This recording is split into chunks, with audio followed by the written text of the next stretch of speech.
Hello students.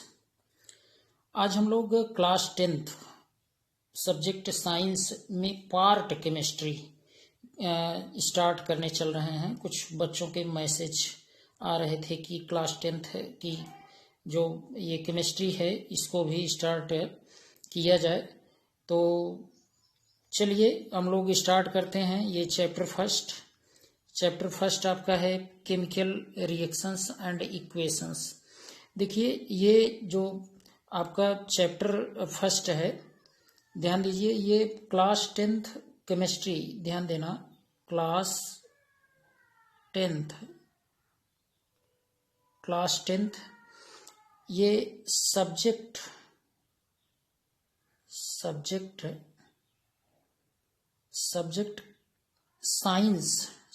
Science में ध्यान देना। सब्जेक्ट साइंस में ये केमिस्ट्री पार्ट हम लोग देखेंगे, है ना। इसी में आपके फिजिक्स देखें, ये 3 पार्ट है ना, इसमें 3 पार्ट आप इसमें देखते हैं। एक तो आप देखते हैं इसमें पहले तो आपको केमिस्ट्री ही देखने को मिल जाएगी। 3 पार्ट हैं, जानते रहें। केमिस्ट्री हम लोगों को पढ़ना है तो फिजिक्स पहले हम लिख दे रहे हैं, है ना। फिजिक्स एक, इसी में केमिस्ट्री और बायो, है ना, बायोलॉजी, ठीक है। तो इसमें हम लोग केवल केमिस्ट्री पार्ट देखेंगे, ठीक है, केवल केमिस्ट्री पार्ट देखेंगे। तो चलिए स्टार्ट करते हैं और देखते हैं। फास्ट ये केवल रिवीजन ही करवाया जाएगा। और एक बात जानते रहें, जैसे आपको इसमें बहुत ज़्यादा है नहीं, विशेष रूप से 5 चैप्टर है, तो आपको गैप करके, है ना, अंतराल में वीडियो मिलेगी। और आप इसे देखें, हिंदी मीडियम और इंग्लिश मीडियम के दोनों बच्चे इससे काफ़ी कुछ सीख सकते हैं। तो चलिए स्टार्ट करते हैं, देखते हैं। देखिए चैप्टर का नाम ही है केमिकल रिएक्शंस एंड इक्वेशंस, है ना, केमिकल रिएक्शंस एंड इक्वेशंस। तो केमिकल रिएक्शंस का मतलब है रासायनिक अभिक्रियाएं, रासायनिक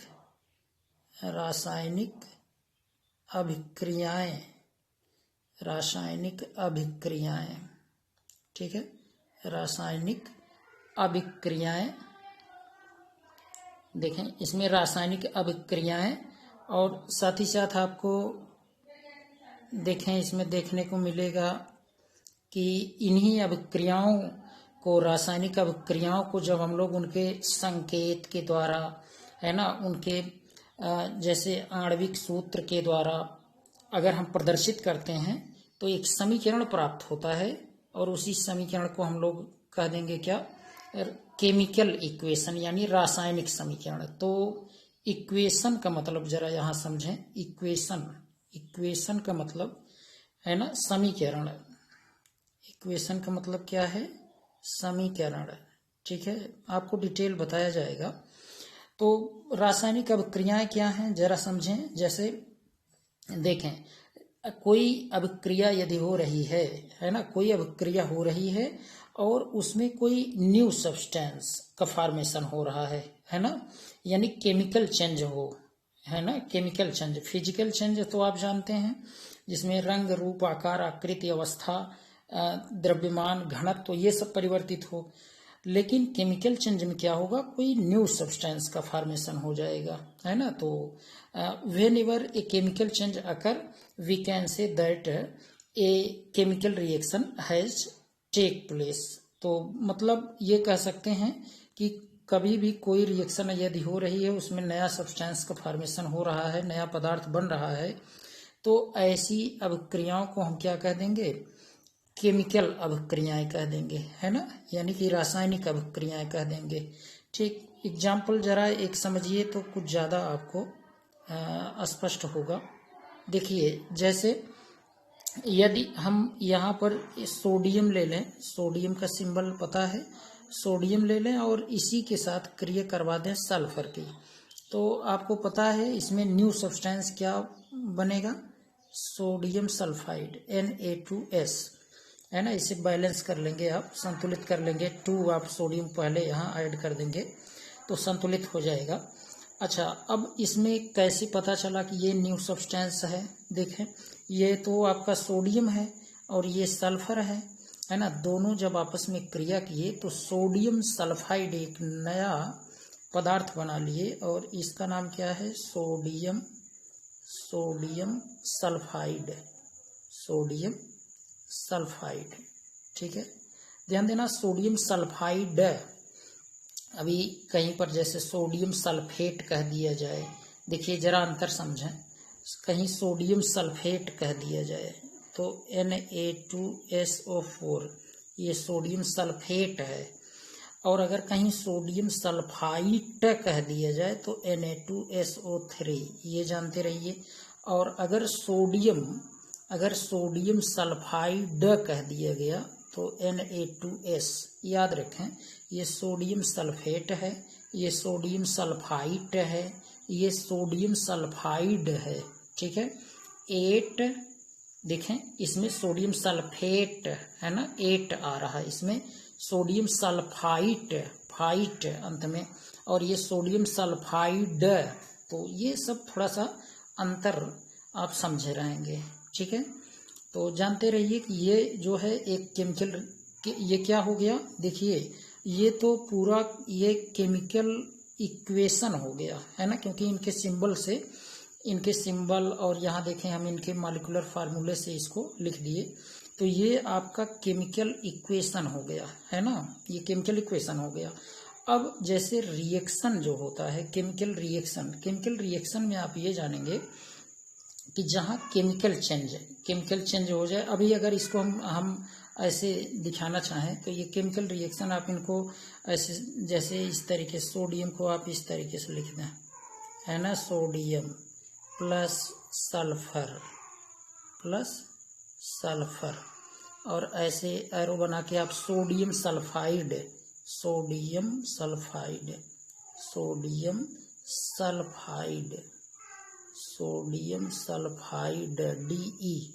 ठीक है, सोडियम सल्फाइड। तो ये आपका क्या हो गया? ये तो आपका केमिकल रिएक्शन हो गया। लेकिन ये ऊपर अभी जो आपने सिंबल से, उनके मॉलिक्यूलर फार्मूले से लिख दिया है, ये क्या हो गया? ये आपका केमिकल इक्वेशन हो गया। तो थोड़ा सा ये जानते रहिए कि केमिकल इक्वेशन क्या है ना, केमिकल रिएक्शन। तो अब आप देख लें, क्रम से देख लीजिए केमिकल रिएक्शन क्या है। देखिए, whenever a chemical change occur, we can say that a chemical reaction has take place या टेकन प्लेस। यानी कि जब कभी भी रासायनिक परिवर्तन हो, कोई ऐसी अभिक्रिया, आप रासायनिक अभिक्रिया करवाएं जिसमें केमिकल चेंज हो जाए, और केमिकल चेंज का मतलब ही है क्या? Formation of new substance, formation of new substance मतलब नए पदार्थ का फॉर्मेशन अगर हो जाता है किसी भी अभिक्रिया में, तो उस अभिक्रिया को हम कहेंगे कि यहाँ केमिकल चेंज हो गया, है ना। उस अभिक्रिया में ये हम बोल देंगे कि रासायनिक परिवर्तन हो गया। और जब रासायनिक परिवर्तन हो गया, देखें केमिकल चेंज हो गया, तो केमिकल रिएक्शन भी उसी रिएक्शन को हम कह देंगे। ठीक है, तो इस तरीके से सिंपल है, इसे जानते रहें। अब एग्जाम्पल आप ले सकते हैं, बहुत से एग्जाम्पल ले सकते हैं। जैसे food gets digest in our body, हम लोगों के शरीर में भोज्य पदार्थ का जो पचना है ना, भोज्य पदार्थ पच जाता है, तो उस अभिक्रिया को हम कहेंगे कि यह केमिकल अभिक्रिया हो गई, मतलब केमिकल चेंज हो गया, है ना, केमिकल चेंज हो गया, कि रासायनिक परिवर्तन हो गया। इसके अलावा रस्टिंग ऑफ आयरन, है ना, जैसे लोहे पर जंग लगना, ये भी आपका केमिकल रिएक्शन के अंतर्गत आएगा। ये सब केमिकल रिएक्शन हुए हैं, यानी केमिकल चेंज हो गया, अर्थात नए पदार्थ बन गए। अब food gets digest in our body, अब हम लोगों के शरीर में अगर भोज्य पदार्थ का पाचन हो जाता है, तो क्या फिर से उसे हम रिवर्स कर सकते हैं? नहीं कर सकते, है ना। तो ये सब जानते रहें। थोड़ा सा यही एक बात और समझते चलिए, जैसे कहीं पर आपको ये चेंज के बारे में जरा समझें। जैसे फिजिकल फिजिकल चेंज समझ लीजिए और केमिकल चेंज समझ लीजिए तो ज़्यादा स्पष्ट रहेगा। फिजिकल चेंज में आपका देखिए क्या क्या पॉइंट है। एक तो आपका जैसे कलर है ना, कलर ध्यान देना, कलर में अगर कहीं चेंजिंग हो रही है, देखें कलर चेंज हो रहा है ना, शेप साइज चेंज हो रही है, शेप एंड साइज ये अगर परिवर्तित हो रहा है। इसके अलावा आपको देखने को मिलेगा जैसे डेंसिटी में परिवर्तन हो रहा है, डेंसिटी, ठीक है, डेंसिटी में। और इसमें ध्यान देना जैसे ये स्टेट है ना, फिजिकल स्टेट चेंज होती है, फिजिकल स्टेट ये चेंज होता है, अवस्था बदल रही है। तो ये सब अगर कहीं भी परिवर्तन आपको देखने को मिले तो तुरंत आप ये बोल देंगे कि वहाँ पर भौतिक परिवर्तन हुआ है ना। जैसे रंग में परिवर्तन हो जाए, अभी अगर आप दीवार को किसी दूसरे कलर से पेंट किए हैं तो आप उसको क्या कर सकते हैं, दूसरा कलर उस पर कर सकते हैं, फिर चाहे तो पहले वाला कलर ला सकते हैं। शेप साइज है ना, आपके पास ये रॉड है, एक आयरन का रॉड है, तो आप इसको टेढ़ा मेढ़ा कर सकते हैं, इस तरीके से टेढ़ा मेढ़ा कर सकते हैं और फिर चाहे उसमें उसको परिवर्तित कर सकते हैं। तो आप कह सकते हैं फिजिकल चेंज जो होता है इसको पुनः रिवर्स किया जा सकता है। Physical change can be reverse, भौतिक परिवर्तन जो होते हैं उसको हम पुनः उसके पूर्वावस्था में परिवर्तित कर सकते हैं, ये जानते रहिए। तो ये पहचान है कि भौतिक परिवर्तन कहाँ हो रहा है, ठीक है। ये सब डेंसिटी घनत्व में कभी परिवर्तन हो तब भी आप बोल देंगे। फिजिकल स्टेट से आप संबंधित बातें थोड़ा सा समझें। जैसे आपके पास अगर आइस है, आइस अगर आप टेम्परेचर इंक्रीज कर रहे हैं तो ये किस में चेंज हो जाएगा, आइस ये तो चेंज हो जाएगा वाटर में, है ना, वाटर में चेंज हो जाएगा। और टेम्परेचर इंक्रीज करते हैं तो वाटर वाइपर में, ये वाटर वाइपर में चेंज हो जाएगा, वाटर वाइपर, ठीक है, वाटर वाइपर यानी जलवाष्प में चेंज हो जाएगा ये। तो अब यहाँ देखिए अवस्था ही तो परिवर्तित हो रही है। आइस क्या है, आइस अगर आप ध्यान से देखें तो आपको देखने को मिलेगा कि ये जो आइस आप देख रहे हैं ये आपका सॉलिड है ना, सॉलिड, ये सॉलिड है। वाटर क्या है, लिक्विड है, लिक्विड है, ठीक है, लिक्विड। और ये जो आपका वाटर वेपर है ये क्या है, गैस, गैस है, ठीक है, गैस फेज में है यानी गैसीय अवस्था में। तो यहाँ देखें अवस्था बदल रही है, ठोस से द्रव, द्रव से गैस में, है ना। तो आप ये बोल सकते हैं कि इसमें अवस्था का परिवर्तन होता है ना, भौतिक परिवर्तन में अवस्था का परिवर्तन होता है। रंग का, रंग रूप आकार आकृति, देखिए अभी आकार आकृति आपने परिवर्तित कर दिया लोहे के रॉड का, और इसको आप पुनः रिवर्स कर सकते हैं, ये भी जानते रहें। जैसे अभी आप वाटर वेपर को आप क्या करें, है ना, उसको जलवाष्प को ठंडा करके फिर द्रव में बदल सकते हैं, द्रव को फ्रीज में रख के ठंडा करके फिर से बर्फ में बदल सकते हैं। और जो केमिकल चेंज होता है, ध्यान देना, केमिकल चेंज जरा समझें, केमिकल चेंज, केमिकल चेंज इसके बारे में जरा समझिए। केमिकल चेंज में ध्यान देना, ये पॉइंट याद रखें, इसमें न्यू सब्सटेंस का फॉर्मेशन हो जाता है ना, न्यू सब्सटेंस का फॉर्मेशन हो जाता है, ये सभी, ठीक है। और आप इसको कहेंगे कि इट कैन, देखिए फिजिकल चेंज जो था क्या उसके लिए बोल रहे थे, इट कैन बी रिवर्स, इसके लिए कहेंगे it can not be reverse, it can not be reverse, reverse मतलब इसको हम पुनः रिवर्स नहीं कर सकते। तो ये बातें जानते रहिए। जैसे अभी आप देखें, है ना, कागज को आप जला दिए, राख बन गई, तो राख से पुनः कागज नहीं बना सकते, ठीक, ये केमिकल चेंज हो गया। दो पदार्थ आपस में क्रिया करके नए पदार्थ बना दिए तो आप कहेंगे ये क्या है, केमिकल चेंज, है ना। कोई फ्रूट है, रा है, मतलब कच्चा है, वो अगर पक जाता है ना, अगर वो पक गया है ना, तो आप फिर से उसे कच्चा नहीं कर सकते, तो ये केमिकल चेंज है। इसके अलावा जैसे आप दूध से दही में परिवर्तन कर रहे हैं तो दही से दूध नहीं बना सकते, तो ये केमिकल चेंज है। इस तरीके से बहुत से एग्जाम्पल आप ले सकते हैं, ठीक। तो उम्मीद करते हैं कि आप ये फिजिकल चेंज, केमिकल चेंज और केमिकल रिएक्शन आप समझ गए होंगे। थोड़ा सा ये देख लेते हैं हम लोग, केमिकल इक्वेशन क्या है, जरा समझें। केमिकल इक्वेशन क्या है, यानी रासायनिक समीकरण। रासायनिक समीकरण देखें, ए chemical reaction can be expressed symbolically, है ना, मतलब हम उसको सांकेतिक रूप में रासायनिक अभिक्रिया को जब हम सांकेतिक रूप में बाय यूजिंग केमिकल इक्वेशन, है ना, यानी हम रासायनिक समीकरण का प्रयोग करके जब हम किसी रासायनिक अभिक्रिया में प्रयुक्त, ध्यान देना, किसी रासायनिक अभिक्रिया में प्रयुक्त अभिकारक और उत्पाद को उनके संकेतों तथा उनके आणविक सूत्रों द्वारा प्रदर्शित करते हैं, तो जो प्राप्त समीकरण होता है उसी को हम क्या कहेंगे, रासायनिक समीकरण या फिर केमिकल इक्वेशन कह देंगे। ठीक है, अभी आप जरा समझें। जैसे मान लीजिए मैग्नीशियम, ये देखें यहाँ हम लिख दे रहे हैं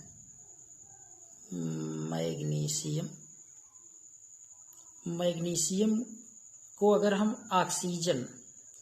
ऑक्सीजन के प्रेजेंस में क्या करें, हम इसका कंबस्टन करवाएं, दहन करवाएं, तो मैग्नीशियम ऑक्सीजन से क्रिया करके मैग्नीशियम ऑक्साइड बना लेता है। क्या बनाएगा, मैग्नीशियम ऑक्साइड बना लेगा। ठीक है, मैग्नीशियम ऑक्साइड। तो अब देखिए, अब इसी को अगर हम लोग जैसे सांकेतिक रूप में, ध्यान देना, अगर हम इसको इस तरीके से लिख दें, मैग्नीशियम को हम Mg से, इसका संकेत मैग्नीशियम का Mg है। ऑक्सीजन देखें, ऑक्सीजन क्या है, गैस है, तो इसको अणु के रूप में O2 लिखेंगे, और ये दोनों आपस में क्रिया करके मैग्नीशियम ऑक्साइड MgO बना लिए। ठीक है, MgO। अब आप संतुलन कर दीजिए, है ना, संतुलन। यहाँ ऑक्सीजन देखें, ऑक्सीजन के कितने एटम है, परमाणु 2 हैं, यहाँ एक ही है तो आप 2 लगा देंगे। अब 2 तो किए तो मैग्नीशियम भी 2 हो गया, तो आप यहाँ 2 लगा के संतुलन कर दीजिए। ठीक, इस तरीके से देखें, मैग्नीशियम ऑक्साइड ये आपका नया पदार्थ बन गया। तो इसको आप कहेंगे, ये जो अभी हम लोगों ने यहाँ संकेत और आणविक सूत्र से ये एक समीकरण हमने लिखा, इसी समीकरण को हम क्या कहेंगे, रासायनिक समीकरण है ये। और ये जो हमने अभी देखें, इस तरीके से इसको प्रदर्शित किया है, तो ये आपका केमिकल रिएक्शन कहा जाएगा, है ना, नया पदार्थ बन रहा है। जब इसी को हम संकेत में आणविक सूत्र में लिख देंगे तो ये आपका क्या हो जाएगा, रासायनिक समीकरण हो जाएगा। तो समीकरण ये नीचे है और ऊपर रासायनिक अभिक्रिया है। ठीक है, तो इस तरीके से देखिए हम लोग इसको प्रदर्शित कर सकते हैं, है ना, रासायनिक समीकरण को। अब देखिए यहाँ पर एक chemical reaction can be expressed symbolically by using chemical equation, मतलब रासायनिक समीकरण के रूप में जब हम रासायनिक अभिक्रिया में प्रयुक्त अभिकारकों और उत्पादों को, अभिकारक क्या है, जो एरो के आप लेफ्ट साइड, है ना, लिखते हैं, ये आपका क्या है, यही तो है रिएक्टेंट, यही रिएक्टेंट है अभिकारक, और ये आपका राइट साइड जो ये बनता है, ये आपका प्रोडक्ट, उत्पाद है। तो जानते रहिए, रिएक्टेंट में आप कई जो भी जितने लिए रहेंगे एरो की साइड, सब रिएक्टेंट हो जाएगा, ये प्रोडक्ट हो जाएंगे। इन्हीं को जब संकेत के रूप में या उनके सूत्र, आणविक सूत्र के रूप में हम लिख देते हैं, तो हमें मिल जाएगा क्या, रासायनिक समीकरण। ठीक है, तो देखिए अब यहाँ एग्जाम्पल समझिए, जैसे magnesium is burned into air to form magnesium oxide can be represented as, अभी आपको बताए, मैग्नीशियम को अगर ऑक्सीजन की उपस्थिति में अगर आप उसको जलाएं तो मैग्नीशियम ऑक्साइड, ये मैग्नीशियम ऑक्साइड बनेगा। मैग्नीशियम ऑक्साइड क्या है, किसी भी मेटल के ऑक्साइड जो होते हैं वो बेसिक इन नेचर होते हैं, है ना, बेसिक इन नेचर, मतलब इसकी जो प्रकृति है वो कैसी होगी, क्षारीय। कैसे पता कर सकते हैं, तो इसके लिए आप इसी मैग्नीशियम ऑक्साइड में अगर आप जल मिला दें, जल मिला दें, तो आपको देखने को मिलेगा कि MgOH होल ट्वाइस बन जाता है। और MgOH होल ट्वाइस, ये जिसके पास भी अगर कोई मेटल है, ध्यान देना, अगर मेटल है, मेटल के साथ अगर OH जुड़ा है, तो ये तो आप ऐसे पहचान लेंगे कि यह एक क्या है, बेस है, एल्कली आप अगर OH है इसी को एल्कली आप कह देते हैं, है ना, एल्कली। ठीक है, जानते रहिए। क्षारक, क्षारक जैसे OH अगर है तो आप इसी को क्या कह देंगे, क्षारक कह देंगे। क्षार और क्षारक में भी अंतर आपको बताएंगे, वैसे आप यहीं समझ लीजिए साथ में। जैसे देखिए बेस जो होता है, बेस, बेस में सब आ जाएंगे, है ना, चाहे ये आपके ये जैसे मेटल के ऑक्साइड भी आ जाएंगे और इसी मेटल के हाइड्रोक्साइड भी आ जाएंगे। ठीक है, और स्पेशली जैसे और भी आप, है ना, K2O, KOH, ये सब ETC, ये सब। लेकिन अगर स्पेशली पूछा जाए क्षारक क्या है तो OH ध्यान देना, ऐसा क्षार, ऐसा कोई भी क्षार जिसमें OH अगर प्रेजेंट है ना, तो उसी को हम क्या कहेंगे, क्षारक, उसी को क्षारक कह देंगे। ये जानते रहिएगा। ठीक है, चलिए आगे देख लेते हैं। अभी बहुत से एग्जाम्पल आप ले सकते हैं, जैसे और एग्जाम्पल ले लें, है ना। अगर हम यहाँ कार्बन के साथ अब क्रिया करवा दें ऑक्सीजन की, तो कार्बन डाइऑक्साइड का फॉर्मेशन होगा।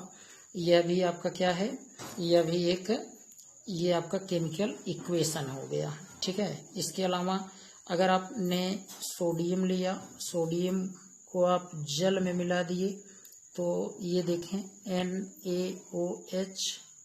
NaOH सोडियम हाइड्रोक्साइड बन जाएगा। और साथ ही साथ इसमें ध्यान देना हाइड्रोजन गैस भी मुक्त होगी। संतुलन कर लीजिए, यहाँ पर देखें, यहाँ देखिए हाइड्रोजन कितने हैं, 2 हैं, और यहाँ 2 यहाँ है, 2 तो यहाँ और 1 यहाँ, 3। तो आप इसे संतुलित करने के लिए 2 करेंगे तो यहाँ सोडियम भी 2 करना पड़ेगा क्योंकि 2 हो गया। और हाइड्रोजन देखें, ऑक्सीजन भी इसी में 2 हो गया तो 2 करेंगे H2O को, तो सब संतुलित हो जाएगी। ये गैस है ऊपर निकल जाएगी। तो ये भी आपका क्या कहा जाएगा, ये भी आपका कहा जाएगा क्या, केमिकल इक्वेशन। ठीक, तो ऐसे आप काफ़ी एग्जाम्पल दिखा सकते हैं, इसमें ध्यान देना। देखते हैं और भी एग्जाम्पल। देखिए वी कैन ऑब्जर्व और recognise a chemical reaction by observing change in state, है ना, उसकी अवस्था में अगर परिवर्तन हो रहा है, कलर में परिवर्तन हो रहा है, by evolution of gas, by evolution of gas और बाय चेंज इन टेम्परेचर, है ना, या फिर तापमान में परिवर्तन करने से अगर परिवर्तन हो रहा है, तो इस तरीके से ये ऑब्जर्व कर सकते हैं हम लोग, यानी कि उसमें केमिकल रिएक्शन हुआ या फिर फिजिकल चेंज हुआ या केमिकल चेंज हुआ। ठीक है, इस तरीके से।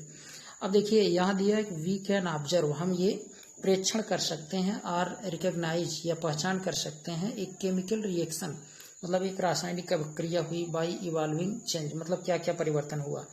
इन स्टेट, अवस्था में तो एक तो परिवर्तन होगा ही होगा। ठीक है, अवस्था में परिवर्तन के साथ साथ नया पदार्थ बनेगा, ये जानना केमिकल में। कलर चेंज हो सकता है, नहीं भी चेंज हो सकता है, लेकिन नया पदार्थ बनेगा। बाय इवोल्यूशन ऑफ गैस, अगर गैस का वहाँ कोई गैस जो है वो उसका विकास हो गया, जैसे अभी हाइड्रोजन गैस बनी थी सोडियम के साथ जब जल क्रिया करवाए थे, है ना। तो बाय चेंज इन टेम्परेचर, जब आप टेम्परेचर दे रहे हैं उसमें कोई परिवर्तन हो रहा है, ध्यान देना नया पदार्थ बने तभी होगा वो केमिकल चेंज, है ना, ये जानते रहिए। और नहीं तो ये सब कलर वलर अभी हम आपको बताए थे कि ये सब उसमें आ जाएंगे फिजिकल चेंज में, है ना, तो इतना तो आप समझें। देखिए यहाँ फिजिकल स्टेट के लिए दिया गया है, जरा समझ लीजिए। यहाँ देखें, physical state of the reactant and products are mentioned to make chemical reaction more informative, मतलब अगर आप उसको फिजिकल स्टेट अगर आप उसका लिखते हैं तो ज़्यादा आपको इंफॉर्मेशन मिलेगी। जैसे अभी यहाँ लिख दिया जाए सोडियम, ठीक है, सोडियम, और यहाँ हम लिख देते हैं जैसे देखिए ऑक्सीजन, ठीक है, और इसका रिएक्शन करवा दिए तो बन गया क्या, सोडियम ऑक्साइड, सोडियम ऑक्साइड। तो हम इसको देखिए क्या यूज कर सकते हैं, जैसे गैस है तो जी लिखेंगे। अब यहाँ ऑक्सीजन गैस है तो इसके लिए जी स्मॉल ब्रैकेट में, है ना, दाहिनी और थोड़ा सा नीचे की तरफ। और अगर ठोस है तो इसके लिए हम यहाँ स्मॉल एस है ना, छोटे कोष्टक में दाहिनी ओर देखिए सोडियम ठोस होता है और Na2 वो भी ठोस है, तो यहाँ भी S हम यूज करेंगे। ठीक है, और अगर लिक्विड है, ध्यान देना, अगर लिक्विड है तो लिक्विड के लिए स्मॉल L यूज करेंगे, है ना, सॉलिड के लिए स्मॉल S, गैस के लिए स्मॉल G। कोई अगर विलयन है ना, विलयन अगर है एक्वस, तो उसके लिए AQ, एक्वस, ये जानते रहिए। तो ये सब हम लोग यूज करेंगे। ठीक है, तो उम्मीद करते हैं कि आप ये केमिकल इक्वेशन और केमिकल रिएक्शन के बारे में पूर्ण जानकारी आपको प्राप्त हो चुकी होगी। यदि कोई समस्या होती है तो आप कमेंट बॉक्स में कमेंट करेंगे और आपको उसका सूटेबल आपको उसका वो सलूशन मिल जाएगा। ठीक, तो आज के लिए इतना ही। नेक्स्ट वीडियो में हम लोग बैलेंसिंग ऑफ केमिकल इक्वेशन देखेंगे। ठीक है, थैंक्स।